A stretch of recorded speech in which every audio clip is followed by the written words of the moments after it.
did Trevor? I don't know. That was June 2013 as well. Oh, really? What day? Rock, paper, scissors. 26th. Oh, I was the 12th. Oh. And the Easy for MTC you. at the same time. Yeah. Yeah. I was only at in the MTC for 2 weeks. I So got you to would've the been gone mission right before I got field on the 25th. So, yeah, so I was called to the California Rancho Cucamonga mission, and I reported to the Provo MTC June 2013 on the 12th, and got back December 29th, 2014, so 4 days after Christmas. Wow. Yeah. Been sitting here trying to think of a good story, but I guess it. You better not hurt that floor, Brock. You okay? Yeah, I'm fine. This is pride. It's so tough. So I was originally called to the California Arcadia mission, and I and my MTC companion were expected to go there. And in the MTC, because there was such an influx of missionaries, if you and one other person in the room that you were staying in got sick with the same thing, you had to go report it to the front desk. And my companion got sick, so I opted to stay with her. And then later that day, another girl in our room got sick. So we had to go up to the front desk, put in information about it. And I had been invited earlier that week to go to a meeting with a new mission president and his wife. And I ended up missing that meeting because I was with my companion up, reporting this sickness. And I felt so bad that I wrote this long letter, like, I'm so sorry. Like, I just was like, I'm sure this is like the worst impression that you could get, but, I felt like I needed to stay with my companion.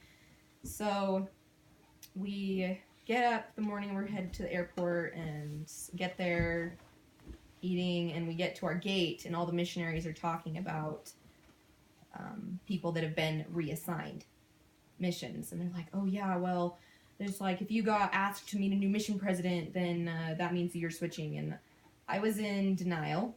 I didn't want that to be me because I was already nervous about going to California. I was like, I don't want to switch. And on the airplane, I didn't actually get to sit next to anybody I knew, so I just kind of sat there and just kept telling myself over and over, like, no, that's not why I was called to meet. It's like they wanted us to provide a good first impression of missionaries. And so we got off in the airport in Ontario, California, and went down to the baggage claim to meet President and Sister Becerra. Actually Elder Becerra now, but he made a point to say all of our names, and because he knew that we're coming to his mission, and we'd been able to learn a little bit about them. And he said, oh, you're one of our short timers. And I was sitting here thinking, I'd been in the MTC for 2 weeks, so I guess, yeah, I'm a short timer. I don't, anyways. And then gave me a handshake, and I moved on to Sister Becerra, and she just she gave me a hug. She said, oh, I'm just so sorry that we don't get to have you for very long. And I'm sitting here thinking, oh, they wrote me off.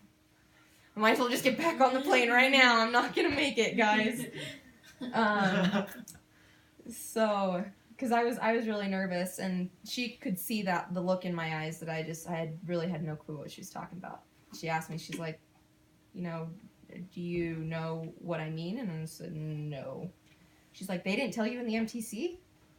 I'm like, no. She's like, so you don't know that there's been mission change? I said, no. So, of course, at this point, I'm just like, oh my gosh, they're going to send me to Alaska or somewhere. And she said, don't worry about it. I'm going to get President Becerra. He's going to interview with you, and you'll talk about it. Everything's going to be fine.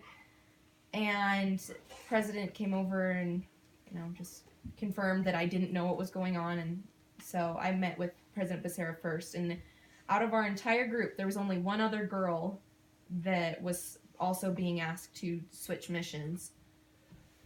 And it was because Rancho Cucamonga was a brand new mission starting. Just like what's happening in Ohio, the San Bernardino mission was being split in half, and half of it was going to be part of Redlands, and the other half was going to be part of Rancho Cucamonga. And the president was sitting there, and he said, you know, we asked all of the teachers, instructors you guys had in the MTC who they felt would be best equipped to make this change. You know, it's hard because you're already coming out into the mission field, and said that I had, and this other girl had been recommended. And so my zone was also the only zone that was being added to the part of the old San Bernardino mission. So all the other missionaries knew each other, but my zone didn't, and we were considered like the mysterious Chino zone, because that was my first area. And I don't know, we were driving through to Rancho Cucamonga, and I just felt like such a huge peace come over me that that's where I needed to be. And I met my mission president and his wife, President Sister Hobbs, and found out that they were from Rexburg.